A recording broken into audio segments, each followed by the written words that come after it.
Is Big Mom really dead? And Kaido, I added the Kaido part, but this is the big question. What this chapter clears up is that the world certainly seems to believe that these two are dead. And I don't blame them at all for believing that, because the last we heard, they went swimming in magma and we haven't seen them since. It's like the Emperor equivalent of Harold Holt. And for the non-Australians, Harold Holt was once our Prime Minister who went swimming at a beach one day and was never seen or heard from again. No body was ever found. No, nothing was ever found. Literally, the leader of our country just vanished shortly before lunch on a Sunday afternoon. It was weird. But that is the exact situation that Big Mom and Kaido are currently involved in, just with significantly more magma. With that said, Pudding seems to be holding on to some hope in this regard with the whole, if Mama's alive, then you boys are in some big old trouble, whatever it is that she said. But that could just be the first stage of grief, denial. Pudding can't quite bring herself to believe that it's true yet. To make the case for the Emperors being alive, I don't think it's the craziest thing in the world to suggest that their bodies could survive magma, considering everything else that these two have been able to tank. This isn't a situation like Pell surviving a city-destroying bomb. Big Mom and Kaido are basically established gods of this world. I would believe that they could survive anything if that's what Oda said. And the reason why they haven't been seen on Wano or anywhere else yet is because they got caught up in the volcanic eruption and were flung to neighboring islands. Probably incredibly wounded and not at all in a state to hold a public press conference reaffirming their existence. However, I do think that a strong case can also be made for their deaths,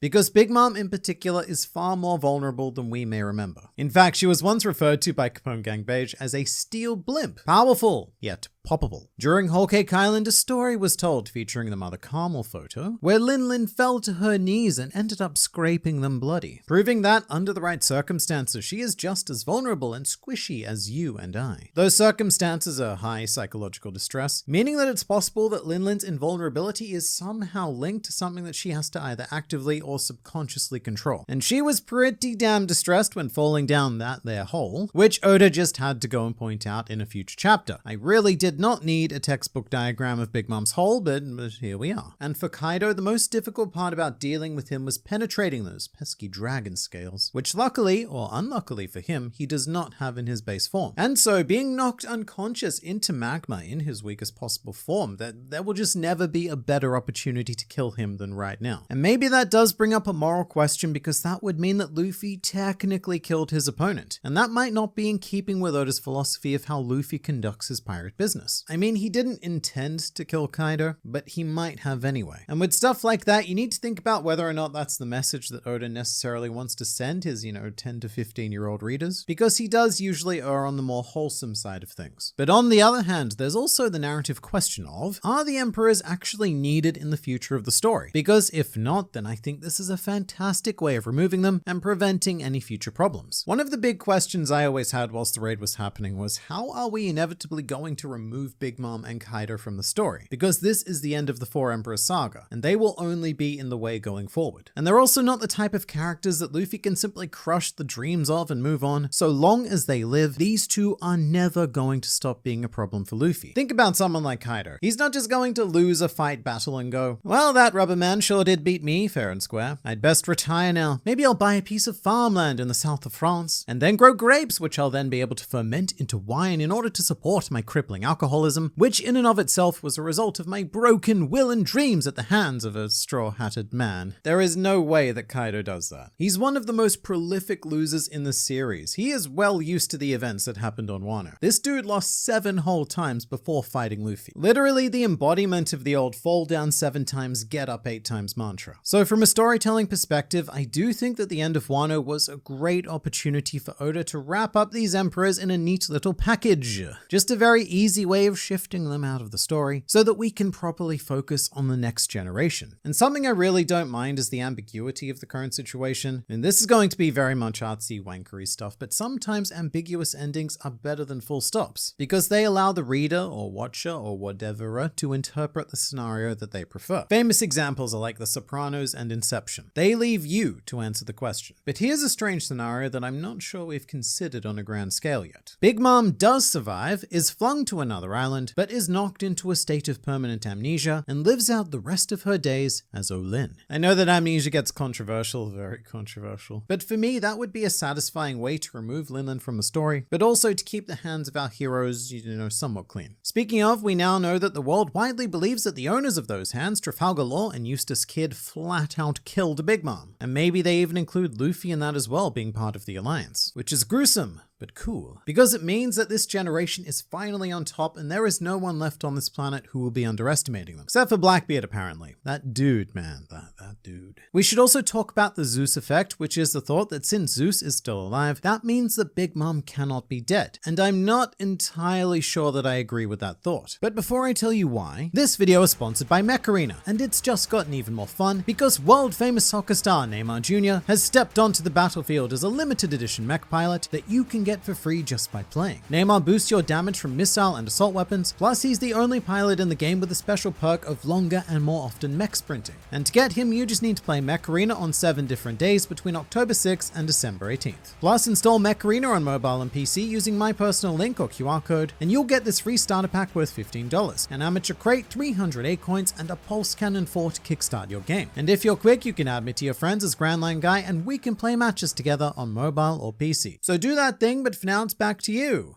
Me? We should also talk about the Zeus effect, which is the thought that since Zeus is still alive, that means that Big Mom cannot be dead. And I'm not entirely sure that I agree with that thought, particularly because the knowledge we have of devil fruit effects after death is still very scarce. When it comes to this conversation, I think what happens is that we often default to the sugar theory, which is that once the devil fruit user is forced unconscious, be that via death or maybe strange drawings of Usopp, whatever it may be, the fruit effects are completely cancelled out. But not all fruits are like that, and recently this has been called even more into question by the powers of Boa Hancock. The revelation that actions made with the Mero Mero no Mi remain after death, and that not even the next fruit user can reverse them, has me thinking that the Sora Sora no Mi is in a very similar situation. And then there's also the obvious example of Law's fruit. If the perpetual youth surgery were to wear off after death, then there's just not a lot of point in performing it in the first place. Also, in a bit of an interesting twist, even if Big Mom is dead, she may not technically be dead, because part of her soul is still alive and well within Zeus. So basically we're going with Voldemort theory. So there is that aspect of the fruit user being alive if we wanted to use that as an explanation. I do think that Big Mom creating new life with the soul fragments will remain in existence after her death, and that not even the next Sora Sora user will be able to change that. But then there's also Vivia cards. One very straightforward way that people would know if Big Mom is dead or not would be if they were in possession of her Vivia card. And at the very least, 2 of them do exist because Amans took part of the Vivia card that Lola gave Nami. But apart from that, the Big Mom pirates weren't actually allowed to have Big Mom's Vivia card due to fears of what would happen if that card fell into the hands of the enemy, because it allows them to control all of the homies. So I would imagine that that card was probably destroyed. So right now, I think the only person in this world who can actually tell us Big Mom's status in regards to the life living is potentially Nami, because she ripped Big Mom's Vivia card in half and theoretically still has that half in her possession. I'm not actually sure what happened to it. During Whole Cake Island, Jinbei just said something along the lines of, yeah, that's not gonna work with Big Mom so close by, and then Nami said,